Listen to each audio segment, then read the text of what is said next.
we're here live from. Hey, look, Danica's got it. I got it. So this is our. We just moved a few days ago, and we don't have a studio yet set up. See my face, my beautiful face. It doesn't look good, and I know it doesn't look good, but it's okay because it's still cooler than that last room we were in. It's true. It's a real tight focus right now. I'm sorry. No, it's all good. Do you want me to? I can screen out. Screen out a little bit. Or zoom out. Yeah, I'll zoom out. You know who's on the show with a little less problematic happenings? This boy. Oh. We have a good cat shelf back here. It's pretty cool. Except for this part. Forgot it. Yeah. So we're doing our best right now. Our house is shambling. There we go. El Shambloso. I like it. See? Hey! There we go. Okay. Very happy. Yeah, there we go. That's nice. That's a nice frame. Yeah, I didn't frame well. I don't have okay. comments happening too well right now. Ow. But the cord. I am not used to this, and hopefully I'll never have to be because will be fixed next week. Bing says something looks different. So weird.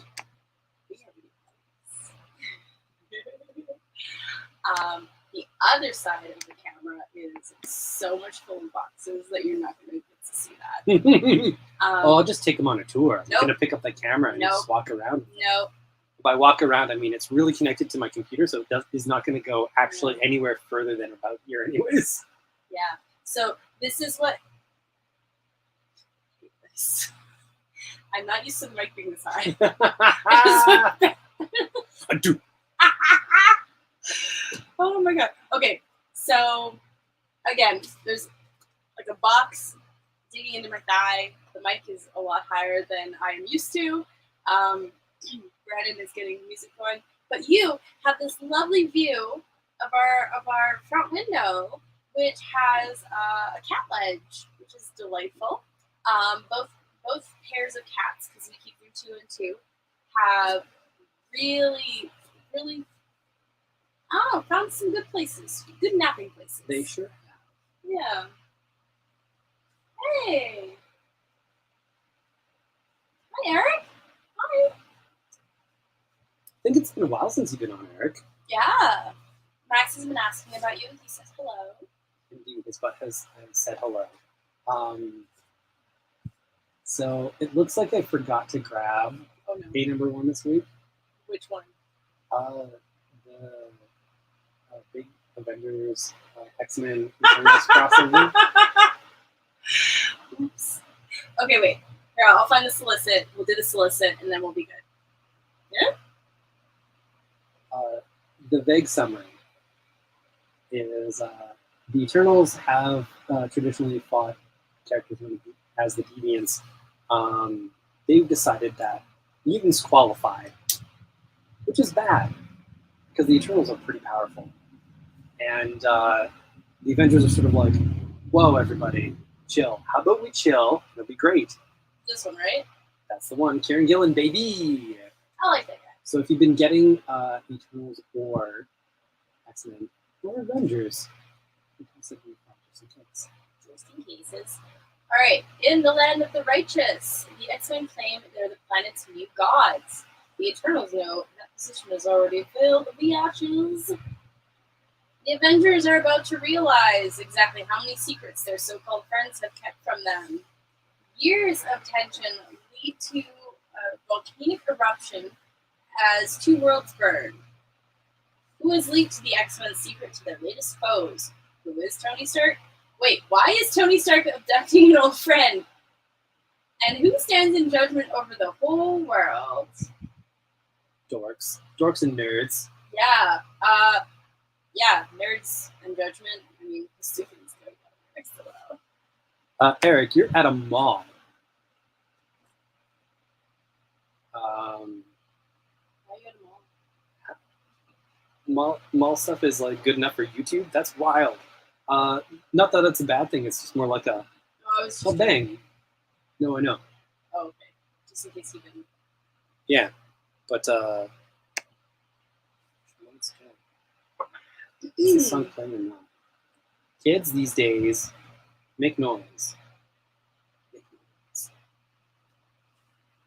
Doesn't want to.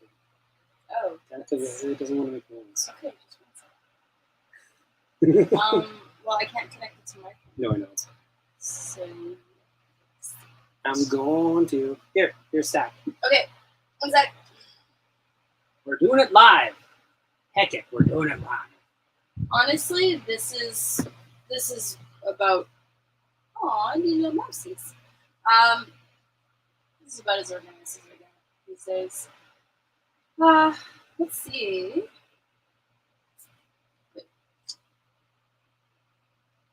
You gave me. Should I talk about? We'll talk about the things I'm missing. Oh, I know, but this is a. Oh, no. Oh! 5. I'm so confused. Yeah, so, fun fact. Spine does If nothing. you hold that up to the camera. I'm so sorry. I was like, what is this? But no, it's Skybound X and it's back somehow? Yeah, so it's issue 25. Now, you might be wondering, what happened between issues 5 and 25? Nothing. I am, actually. I'm very confused right now, and confusion makes me angry, Brandon. Yeah, I believe it's like the 25th anniversary of when Robert Kirkman kind of set up Invincible and Walking Dead. Or maybe Image's 25th anniversary. Can't remember. Wait, I'll see if they're... Oh, it starts with... Bleh. God. Bang. Still not our worst show. Still not our worst show ever, which is really atrocious on our part. Yeah, it starts with, no, you didn't miss 19 issues. We left you last year with Skybound 5, blah, blah, blah. For one glorious month in 1995, 4 Image titles jumped from their current issue all the way to issue 25. Okay, so it's the future. Oh, yeah, sure did. So yeah, we've got Big Kitty. They probably are, because we're like and a little mouse. Further than we usually are. Sean is saying that we're a little muffly. I'm trying to find a good spot for it without hitting myself in the face. There is no middle ground between muffly and hitting myself in the face with a mic, and I'm sorry for that. Okay, so we've got Battle Beast, we've got Dark Bride, Chroma, Scurry. Yeah, so Battle Beast is the only thing that a lot of people might know. That's a character from Invincible, baby! And I believe they've got Ryan Otley doing the parts on that one. They do. Not the co-creator of Invincible, but the person that did the majority of the issues. I would say all but 10. Yeah. And the rest of them are kind of previews of things to come from Skybound, whether it's a graphic novel for their all ages and YA line, like Scurry, I believe, or the other ones that are listed. So a lot of different variety. I'm very excited to kind of crack into this and get some little nibbles, tasty nibbles of some future stuff. And I know a lot of you folks out there who are like, man, I love me some Invincible. Let me taste something more. Now, they keep playing a little fast and loose whether or not they're going to do some of the Battle Beast or Invincible stuff. I remember reading somewhere that they are. I can't remember if that was real or imagined. So, have fun with that. Did you dream it? Sometimes.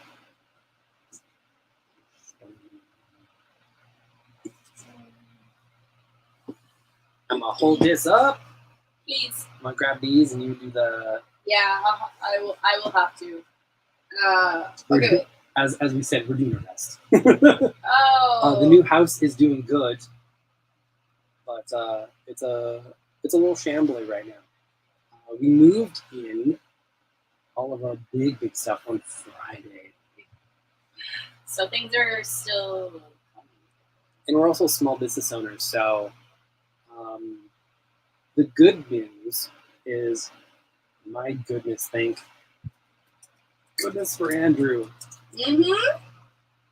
He has made this entire last couple months of like house stuff and having to be somewhere in the middle of the day because realtors work during business hours. So just not easier, but like it gave me the sense of relief that we could leave the store with someone we trust and everything would be safe and fine because he's totally awesome and capable and he knows what he's doing. So thank you. Despite what he may think, all of us in the store know we all think we don't know what we're doing. I still don't know what I'm doing. It's been 7 years. All of don't us. tell anyone that it's a secret. Here we are. All right. Yes. Unfortunately, you roped me in with your con man ways.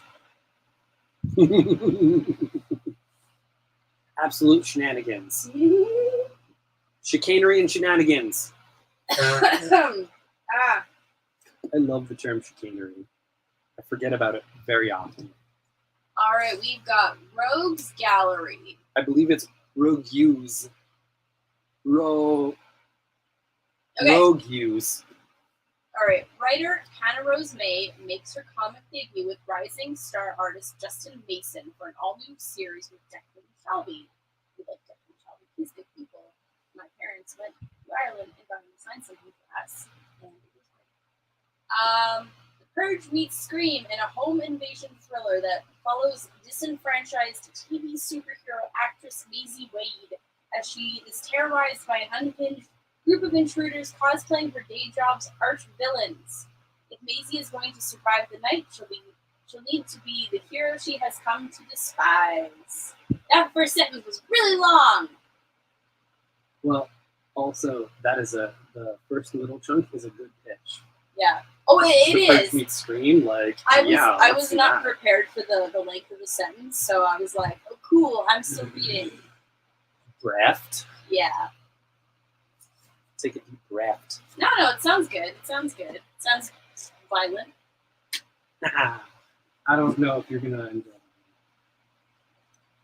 it. Okay, so this next little bit, we're gonna talk about a couple things all at once. Ready? It's gonna be a lot. It's gonna cause problems. Or potentially I'm going to cause problems. I might have left some more things at work. Oh, no. Okay. Who knows? I mean, you know. No, I don't. Usually I'm your second, like your filter. It's harder third. Okay, what title? That's a good question. What's it about? Give me 2 seconds. Oh, okay. I thought you were being an asshole. No. Okay. Okay. Let's talk about. Oh, okay. No. Here, I'm gonna give you this one here. I can skip towards the brother of all men. Okay, 1 second.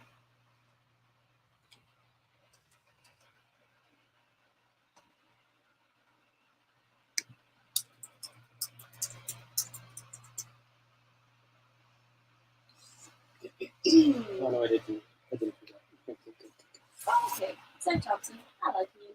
He's great. Alright. Whoa. I need a table. That was not my leg. This is a mess. I do think that we're going to have to acquire another table. I know. Either that or do this in our kitchen. Yeah, no. I want to city. Yeah, exactly. All right. It is 1928. Sorry about the microphone, guys. You won't see my beautiful face tonight. I can't sit anymore. Veteran of the Great War and part-time private eye, Guy Horn, great name, travels to a remote community in Western Canada. Hey, we're in Western Canada. to retrieve his estranged brother from the clutches of a dangerous cult. As Guy struggles to gain control of his own personal demons, he's tantalized by the cause and its charismatic leader, Brother Seven. Okay,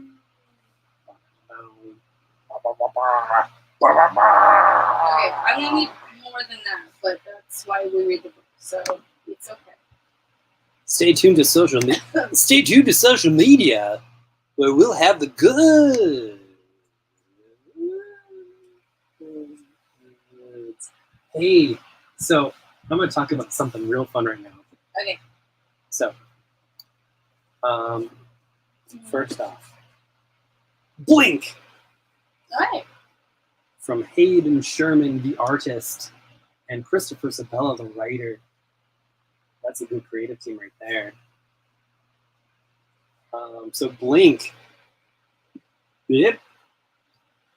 Thank you for representing that. That helps. Indeed.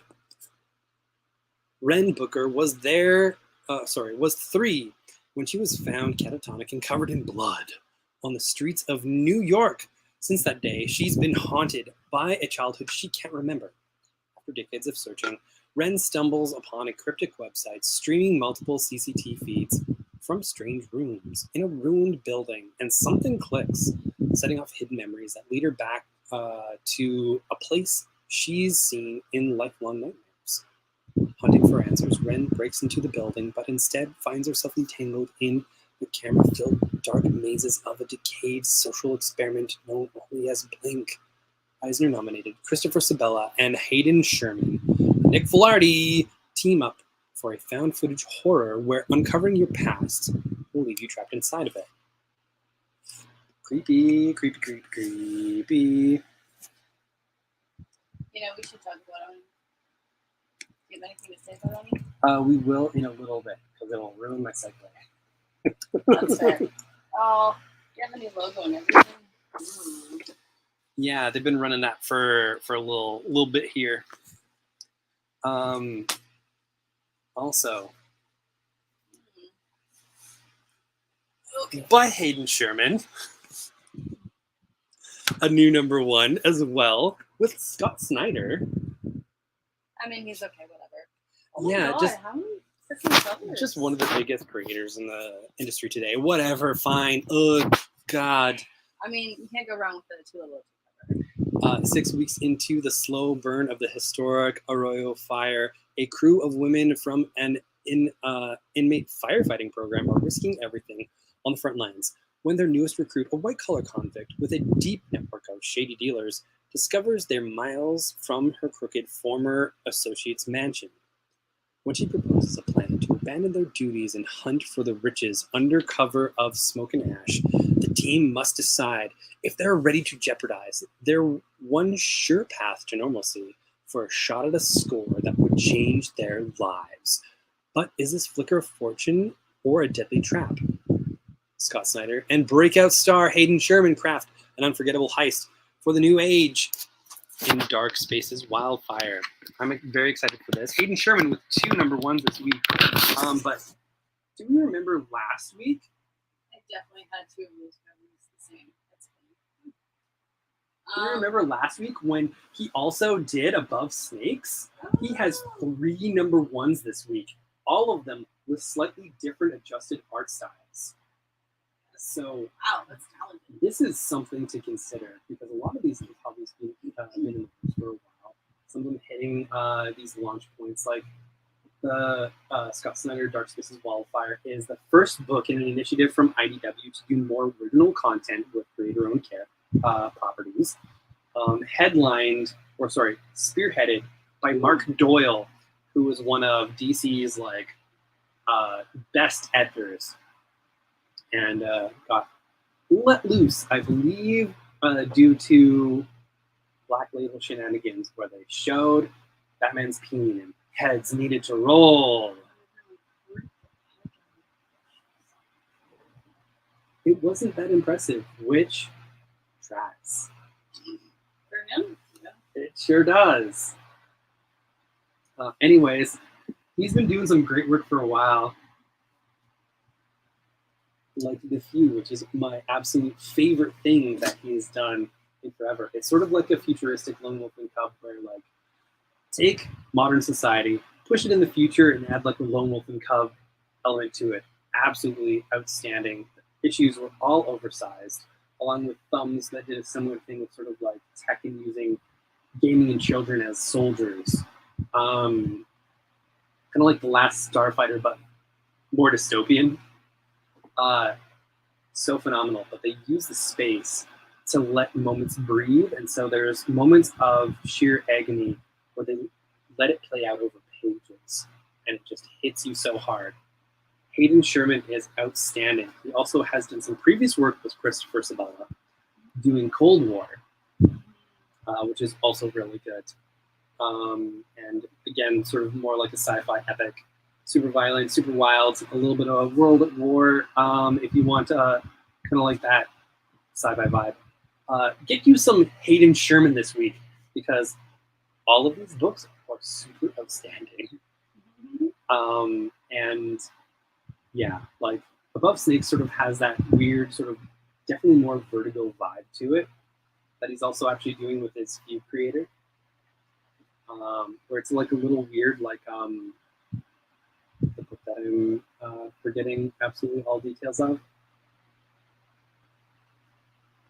Wolverine. Right? It's the book with the art from Danny and Dan Waters, with the buzzard. Coffin Bound. Sorry. It popped in my head. I ruined it. No, you remember.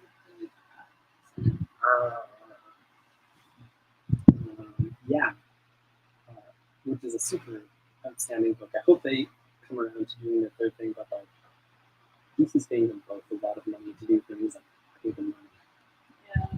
Yeah. And Coffin Bound, as much as I love it and like to share it with people, you should buy it if you're into sort of the more like magical realism fantasy kind of deal. Mm-hmm. There's definitely talking about it. Absolutely. And just some absolute wildness. I know, I remember from Twitter way back in the day, a young Andrew Foley also extolling the virtues of that book. A youthful lad.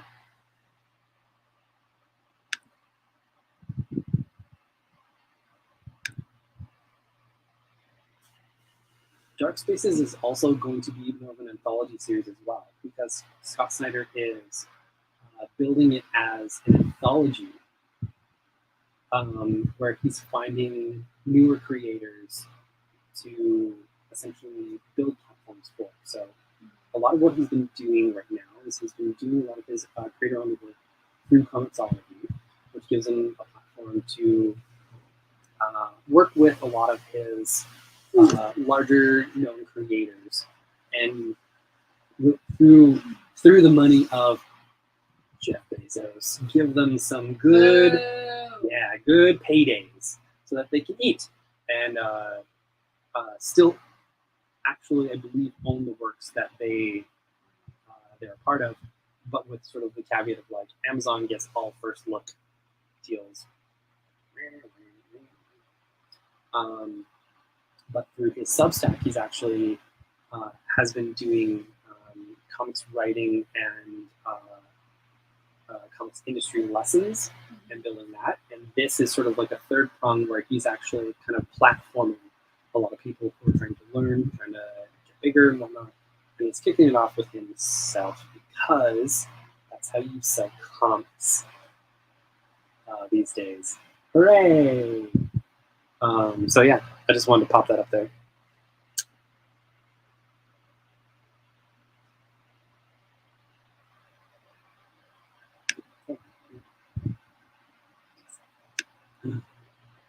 Damn, how dare you.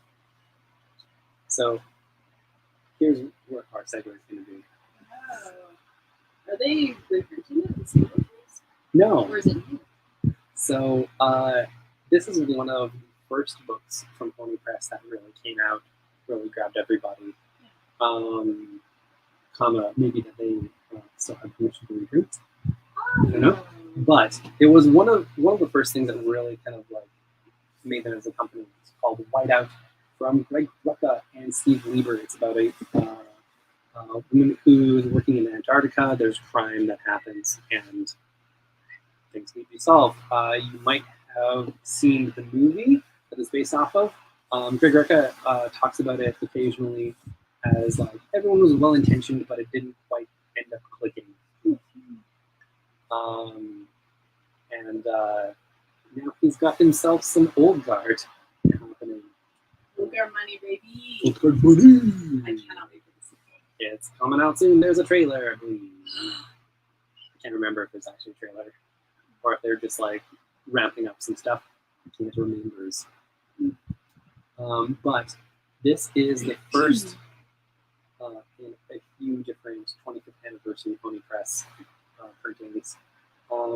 It's a little bittersweet. It's really nice that they're just shooting themselves in the foot over and over again to celebrate a quarter century of existing. I think it's an interesting way of creating a new tradition, but Yeah. So Pony Press was acquired by Polarity, which owned Lion Forge. Yeah. Now, full disclosure, Polarity used to give me money. Because they used to own Comics Beat for a little bit. They did, and then they sold it back to Heidi. Well, yeah, I think that's what happened. So I will give them infinite props for this, for something they did not need to do. So I believe, and this is where what my gut says, and not the actual motivations. So Heidi has been approached many times about selling the Beat. In the past, this is one of the only times that she actually did, and it was partly because he'd be able to retain the content rights, basically. So if I wanted to republish my works somewhere else, it could after a certain window. Yeah, that makes sense. Yeah, and her stuff too. Like they didn't own her site outright. And they're doing that for a while. What I believe is they sort of saw the market and were like, yes, comics, the great frontier of making money. And which is why they started Lion Forge and built a superhero universe there, which they did good work with. But they didn't quite know the market to kind of stick around and everything. They're putting out some absolutely great stuff. No. But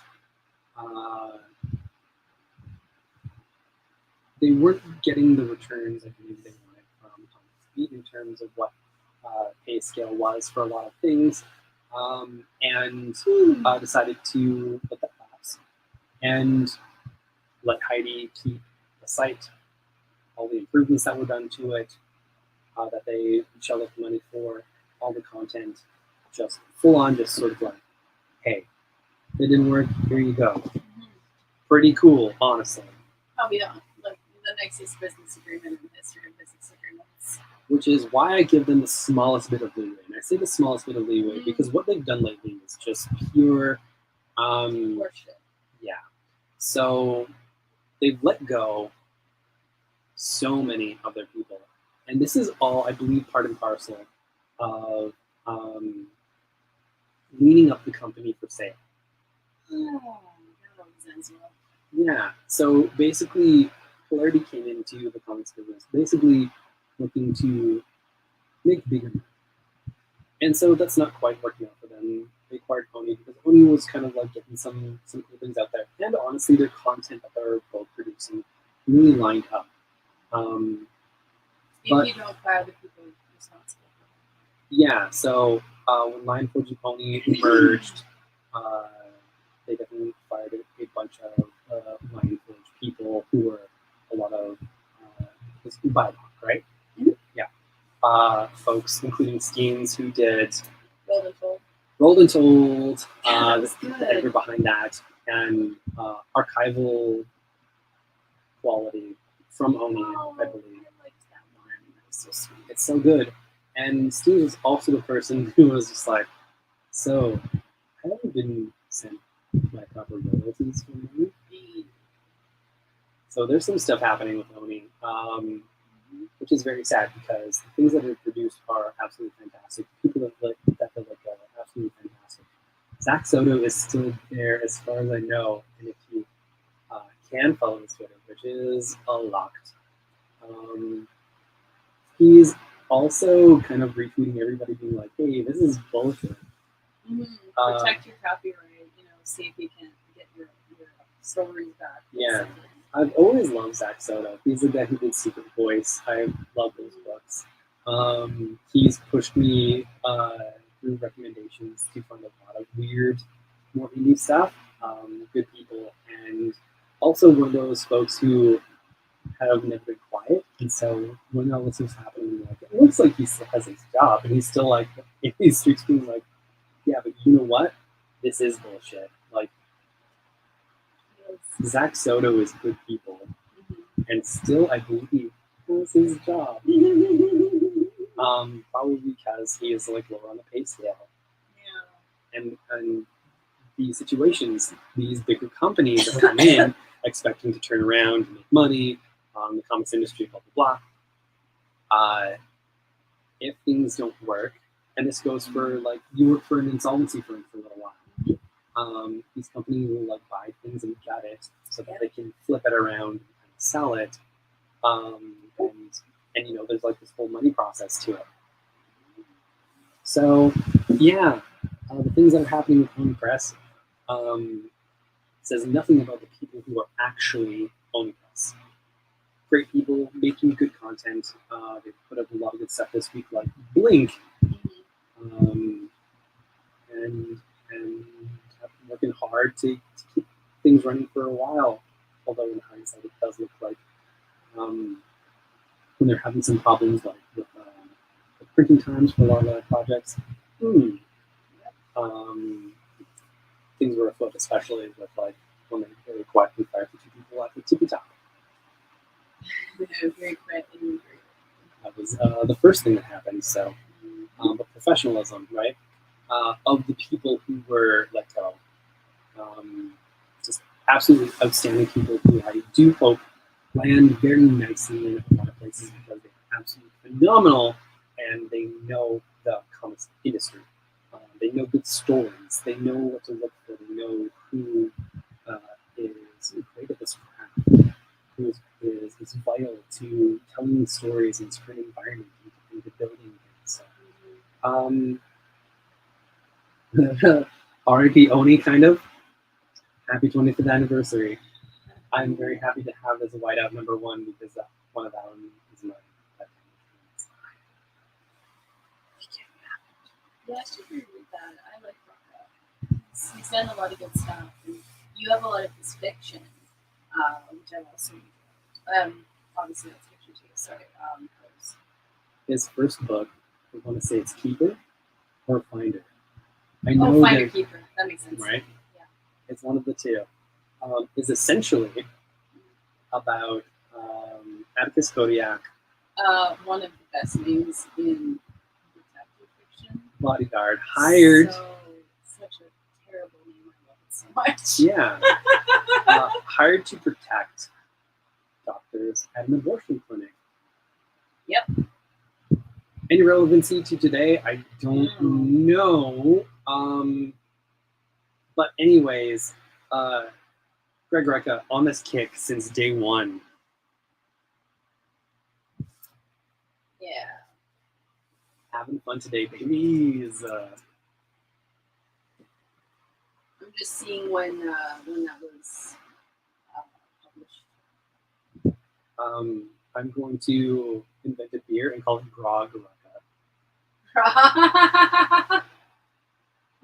Yes.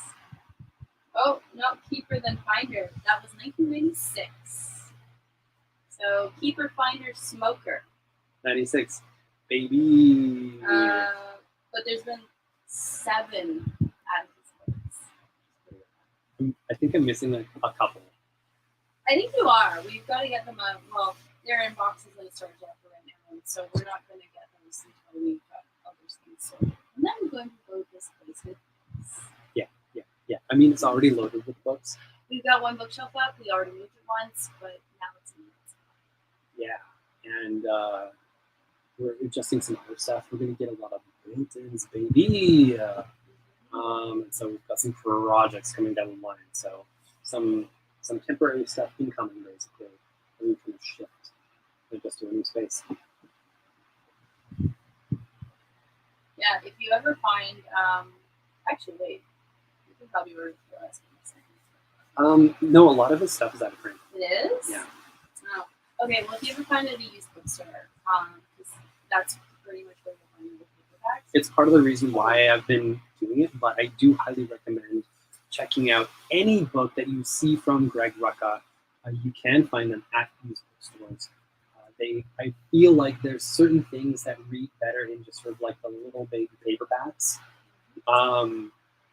My aunt, my Auntie Shorty, who is about very tall, and is the oldest of her siblings. When I was younger and I would go to stay at her house, during drives would play Agatha Christie mysteries. Something that I didn't remember until I started getting into Agatha Christie mysteries and started looking for them in just like little paperbacks, because I feel like that's the way those are meant to be experienced, is just like these ragged little paperbacks. I first really clued into her when I had to read And Then There Was None, which has a couple other different names previous to, and it was just an outstanding mystery. I had to read that for school, and it just burned through it. It was the only book for school that I read that I was like, wow, this is rad, and I love doing this instead of like, oh my god, even though I love reading.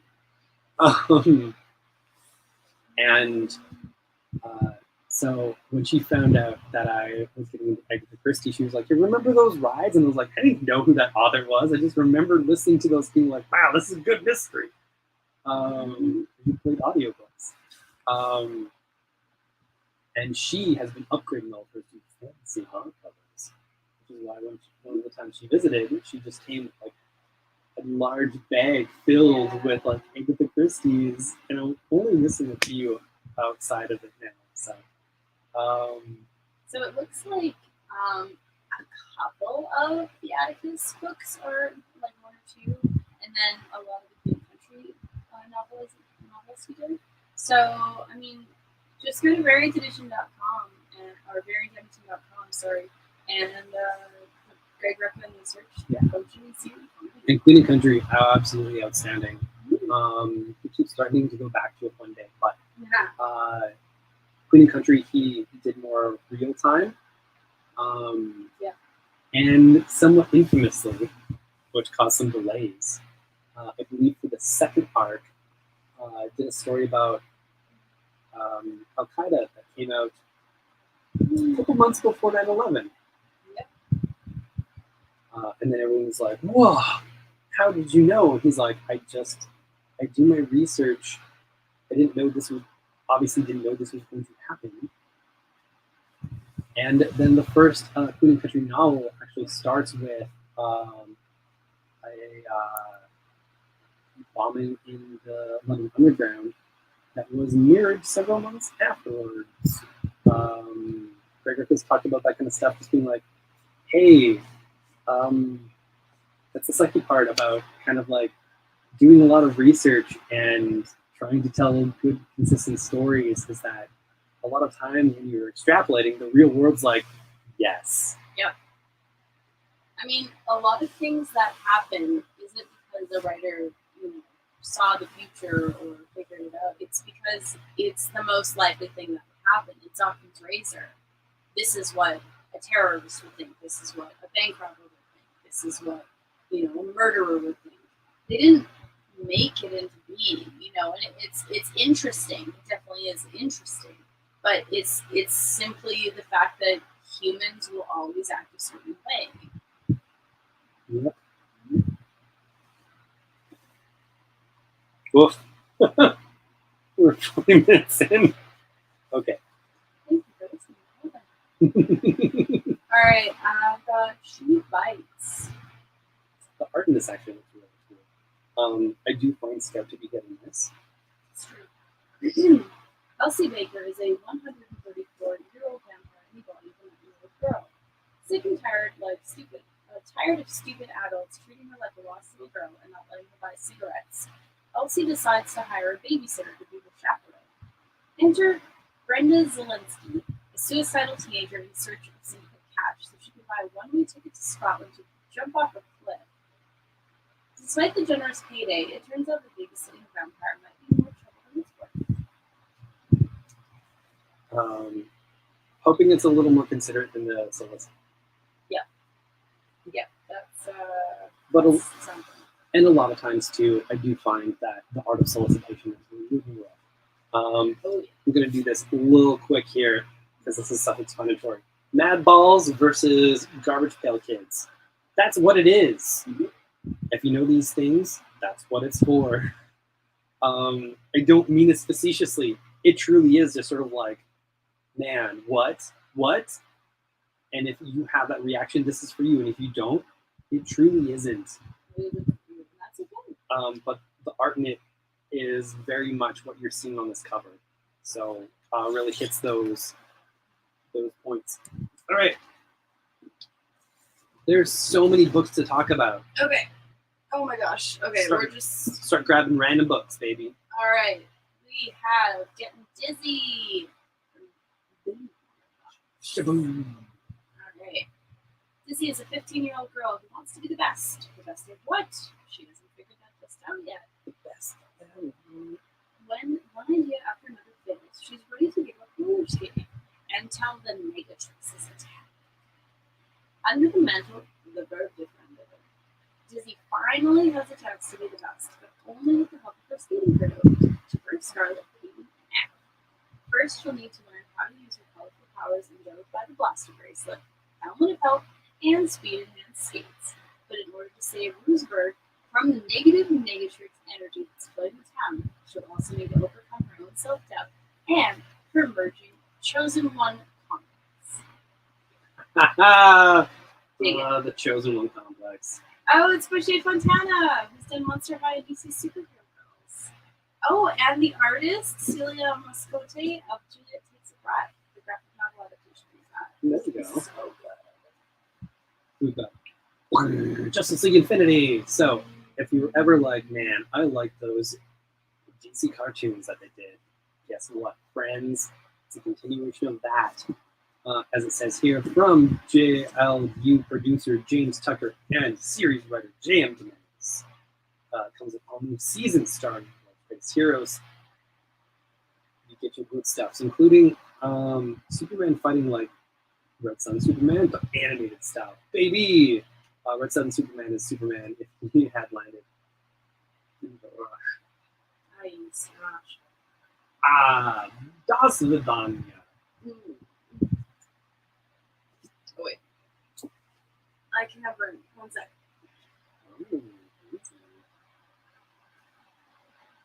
I was like, where the hell do I put these books? It's like we're making draft picks. Oh, like are we picking? Yeah, I guess. Kind of. We found a book called Nights with a Cat.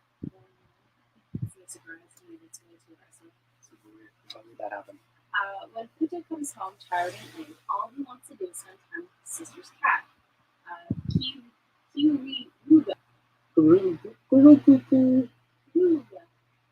So many mysterious habits and mannerisms of house cats, and the surprising array of shapes she likes to twist into.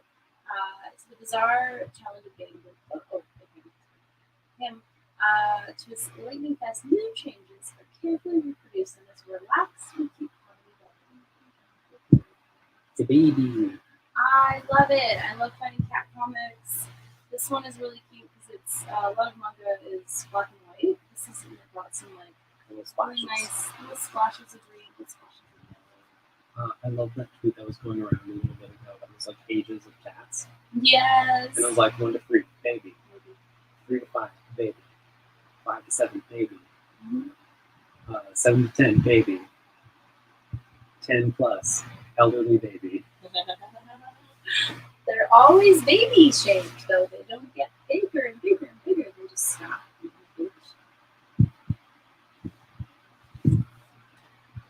We're going to talk about interradness. Dylan, Trixie, and their friends want to be internet famous. Oh, honeys. But their show, Interradness, has 12 subscribers, and it's terrible. Blowing up old VHS tapes and setting slime on fire just doesn't bring in the viewers. I think it would, actually, in real life. It's like slime. That's what I heard. And that was blowing like 4 stuff years up. ago, but I mean, I don't know. Remember Gak? No. Okay. You don't. Gak. Was that the slime? No, for the Nickelodeon stuff. Gak. Oh. No, I don't. Good times. Okay. And Floam? Is Flum a real thing? Yes. You're lying. It's sort of like sticky substance that was made with just like weird tiny like balls. It was really weird.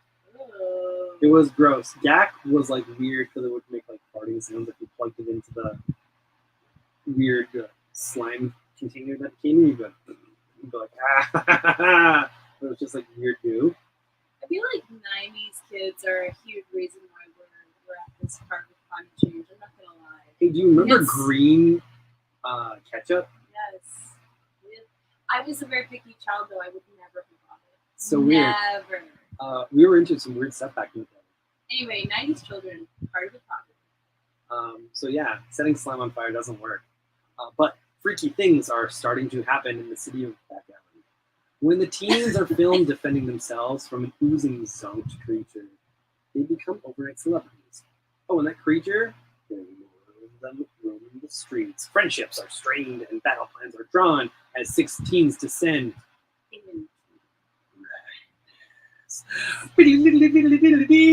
Oh, that's not the immediately me button.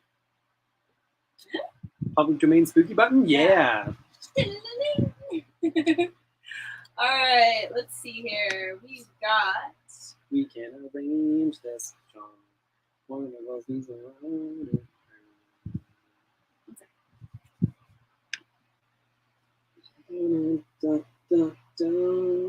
Okay, we have Welcome to St. Hell, My Trans Teen Misadventure by Lewis Hancox. Okay. We'll go with 5. Alright. Lewis has a few things to say to himself. He knows she hates her body. He knows she's confused about who she's not. He knows she's really a he and will ultimately realize this. But she's going to go through a whole lot of mess. Some of it funny, some of it not funny at all. To get to that point. Lewis is trying to tell her this, but she can't quite hear him. In Welcome to St. Hell, Lewis Hancox takes readers on a hilarious, heartbreaking, and healing path he took to make it past trauma, confusion, hurt, and dubious fashion choices in order to become the man he was meant to be. I love it. I've been excited for this one for a while. So I'm excited for this story. Yeah. Also, high school, questionable fashion choices. High school's fine. We have the comic book lesson.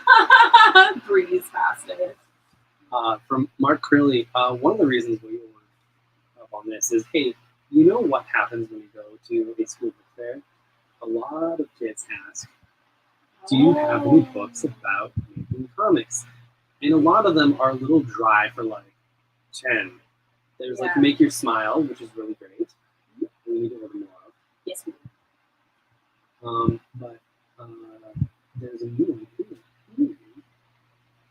that should be good for the children and adults. Read this book and start turning your stories into comics. According to illustrator and graphic novelist Mark Crilly returns with a new approach to learning the essential elements of making comics. In the comic book lesson, you'll meet Emily, an enthusiastic young comics fan who has a story she needs to tell. You request to turn that story into a comic book. Emily meets the fruit helping share their knowledge. Trudy, a high school student who works at the local comic shop and teaches Emily how to create expressive characters, how art can convey action and suspense. Madeline, a self-published manga artist, who teaches Emily how to use panel composition and layout to tell a story visually and how to develop a comic from script to sketch to finished unfinished pages. And Sophie, a professional graphic novelist, guides Emily through fine-tuning the details of dialogue, sequence, and pacing to lead readers through the story, page by page, to discover more about the events that drive Emily to create what has her mentors teach her and you about the fundamentals of visual narrative and comic book art. Each lesson builds on the previous one, guiding you through the steps of planning and creating your own comic with accompanying exercises you can try for yourself. Are you ready to start your comic book lesson today? Are you? Are you? Are you? Are you? That sounds amazing. And to be honest, I'm actually really happy that everybody in the book sent them. Especially because that's a lot of where Yeah. True. Yeah. And there's a lot of white dudes talking about anime comics, and not all the white dudes need to be talking about. And I mean, including Mark Crowley, at least he's sort of He presenting is a a view. platform. Yeah, like he's giving the platform. Indeed. He's what you all supposed to do. Yeah. All right. Yeah. Oh, I have no idea where the romper room mirror is. Oh, it's in the office. It's in what's going to be the office. Did you want to go get it? I can talk about a couple of books. Yeah. All right, we've got Cool Bodies from Magdalene Visaggio. So I haven't heard from her in a bit, which is obviously she's been busy working. There's a rocking chair that he pushed. I thought he pushed something else, but whatever. Oh, this is a tiny font. Years ago, Denise Stokes was the sole survivor of the brutal Winterman massacre, in which several young adults were slaughtered during a powerful blizzard in Wisconsin. Now, in present day, Denise has tried to bury the past behind her. There's some more water. While the world around her has become obsessed with the murders through a popular film franchise called Snow Day. And as the anniversary of the killings approaches, Denise finds herself in a dark place where she begins to see the Winter Man show up again, and the difference between what's real and what isn't begins to collapse around her. Wow. Interesting. Okay. I'm digging it. Oh, yeah, an art by Andrew Moody. Oh, I love her art. Yep. So, I mean, I was already sold.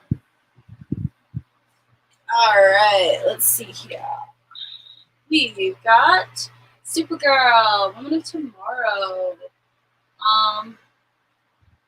Even though we were definitely speaking of men with, men giving platforms to women. You know, Tom King wrote this. So. And the artist is a lady. What? The artist is a lady.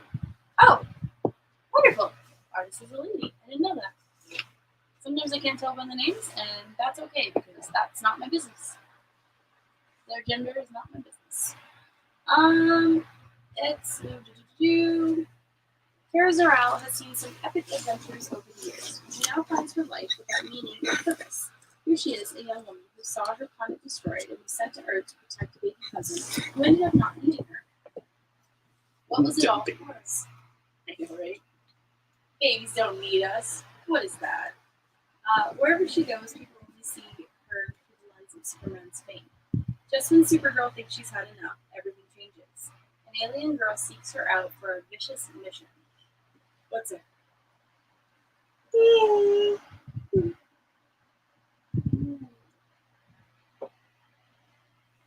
Sorry, Max. I'm very happy for you. The boy's hanging out over there. Yeah. Yeah. Which is nice. There's no room on the table. Which honestly, I think this is a good situation. Like we'll find a place for him to sit. Well, we'll find like a slightly larger table so we can have our computers there. But I think just so it's exactly nice, so that there's no room. Her world has been destroyed, and the bad guys responsible are still out there. She wants revenge, and if Supergirl doesn't help her, she'll do it herself, whatever the cost. Now, Kryptonian, the dog, and an angry, heartbroken child. No. Okay. Oh, thank you. Head out into space on a journey that will shake them to their very core. I'm sorry, I did not give that reading the appropriate oomph. It is very good. As usual, it is a good series that I have not finished because I stopped reading it in singles, so I have no idea how it ends. But we will now. We will now, yeah. But it starts with Supergirl celebrating her birthday by getting completely hosed in a bar. And I'm like, you know what? Respect. You are of age, and you know what? You have earned this, girl. Just getting absolutely shammered. Yeah. It's great. I'm going to very quickly talk about this one because so many kids love this book, the series in general, Batman and Scooby-Doo Mysteries. Kids still love Scooby-Doo. That's one of these things that I'm just like, that's for olds. Kids still love Scooby-Doo so much. I think kids grow up with a love of hijinks, and that's what Scooby-Doo represents to me. Yeah, a bunch of shenanigans and adults who are just being absolute ding-dongs. Sorry, Matt. And you throw in a little bit of Batman in there, it's doing pretty good stuff. Also, a little bit of a quick talk. We've got that Daredevil, Woman Without Fear, which was a bit of a tie-in to the big old Devil's Ring crossover. If you were looking for more Chip Zdarsky Daredevil, and I know a lot of you are, I'm so graphic novels to you folks, you fancy people, you. This is something that you're going to want along with Devil's Ring in between your collections of Chip Zdarsky's Daredevil. And that's why I bring it up. You're going to want that in your rings. Especially if you're starting for some reason on Daredevil 1, which came out last week. No, it was. Yes, okay, good. Sometimes I confuse it. So you definitely want to check that out first. Indeed. And also the Donny Cates Ryan Otley first volume of Hulk came out, where Bruce Banner has gone a little cuckoo banana. And is essentially using his fancy brain to pilot the Hulk like it's a murder spaceship.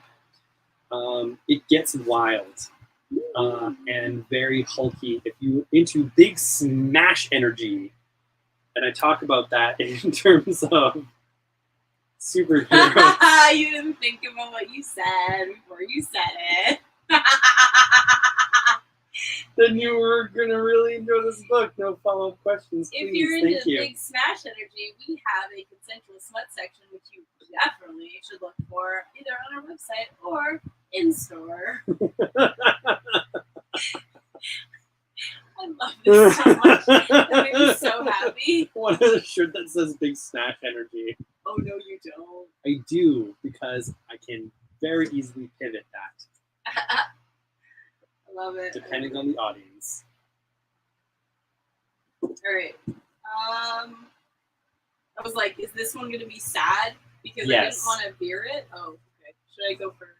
I don't know. It's all good. Actually, you know what? Sad. Talking about big smash energy. Birds of Prey. I guess Simone. This is wonderful. It's another volume of the Gail Simone Birds of Prey. Everybody's waiting for these to be recollected. They're being recollected. We have first volumes in the store, even though they were out of print almost immediately. Yes, we got them back. Because we can't be stopped. So we can get you all of them. All of them. So there. Absolutely phenomenal. The first series, I think, read and loved. Yep. And that's why I really have a special place in my heart for listening. Next up is A Giant by Gabrielle Ebensberger. This has got some cool design on it. It's got like some swirly kind of. It's a vortex. Spot orange. A gay giant can't hide. This charming coming of age and coming to terms with oneself story shows us what it feels to grow up queer in a heteronormative society in the 1990s. Filled with stress. It's every week. Whatever. Filled with. Why am I pretending it's one?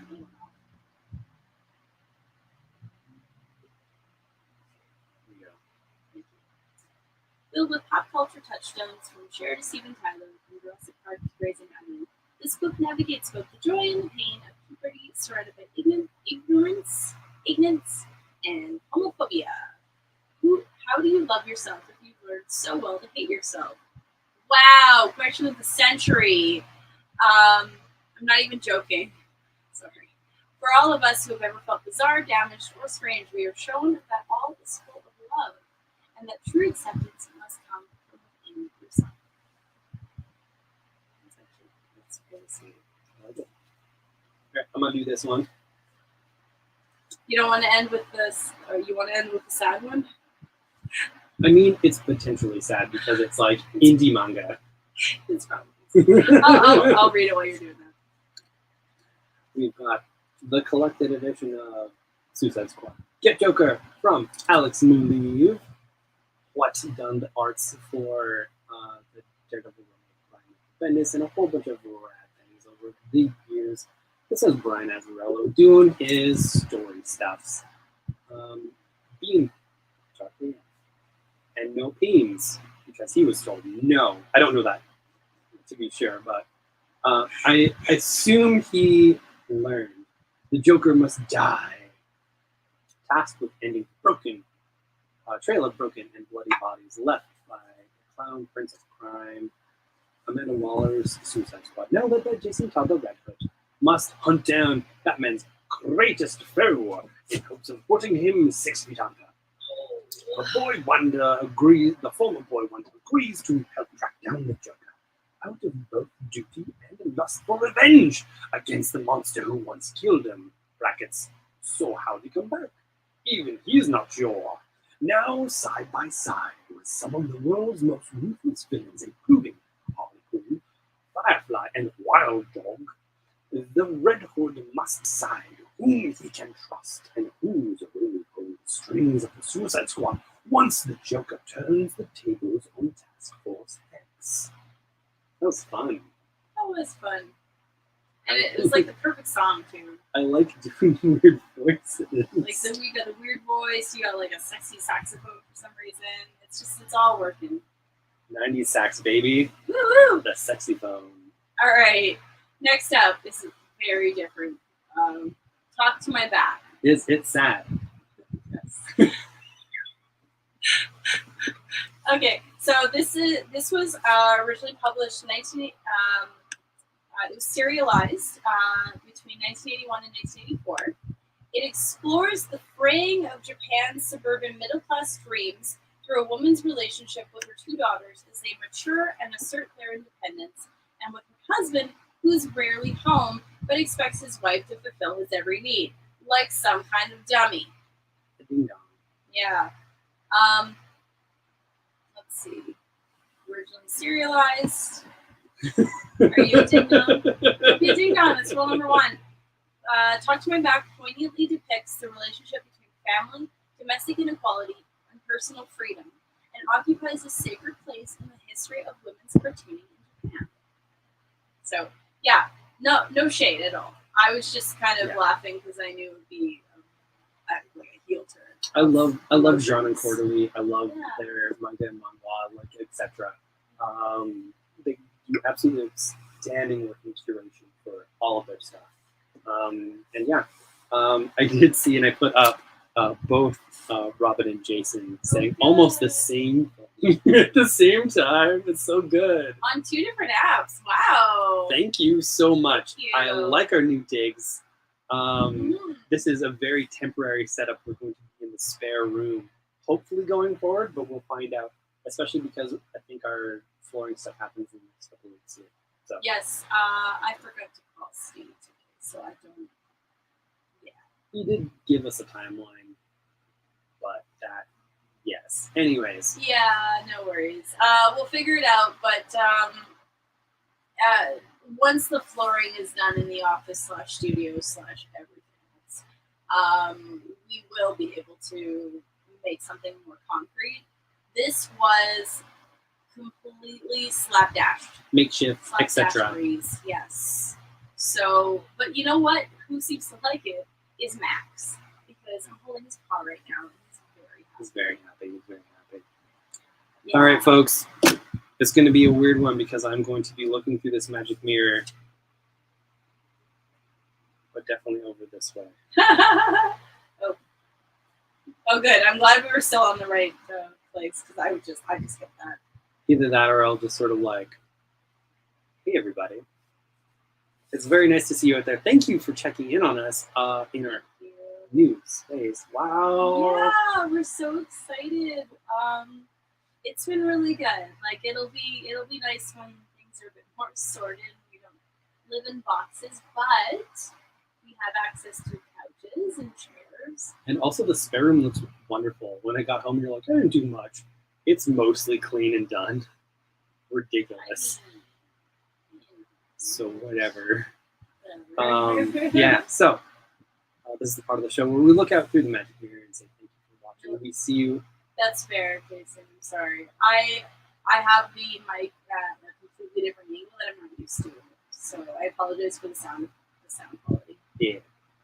And we thank you. You're welcome. welcome. My bit. Your bit? All right. So. I don't know. So looking out there, I see Sean. I see Kate. I see Bing. Thank you. Thanks for being here. I see Eric. Hey, Eric. Your pal Max says hi. He does. I see the one and only Foley. I see Austin. Hi. Hey. I was taking a picture of Max. I will share it on my social media. I see Ben. Hey. I see Robin. And I see Jason. Thanks for being here. Yeah, thank you so much. Yeah, the microphones are probably all super freaking weird.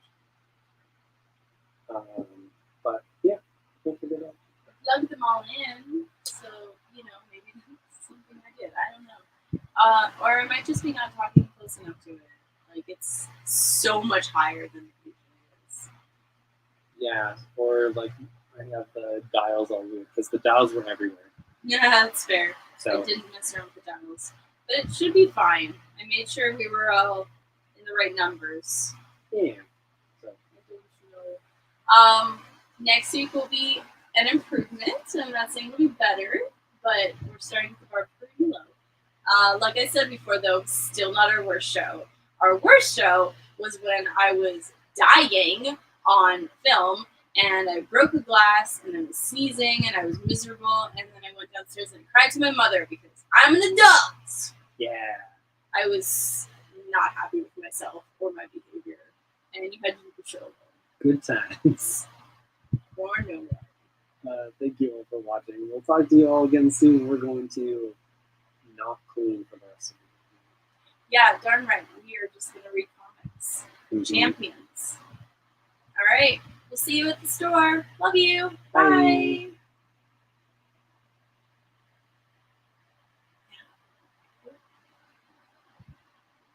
I felt really bad about that show. Like, really bad. Mm-hmm. Because I was just like, I've just broken something on the air. And I've never done that before. Like the last time we got. Yeah, what have I done? Nope, last one we got.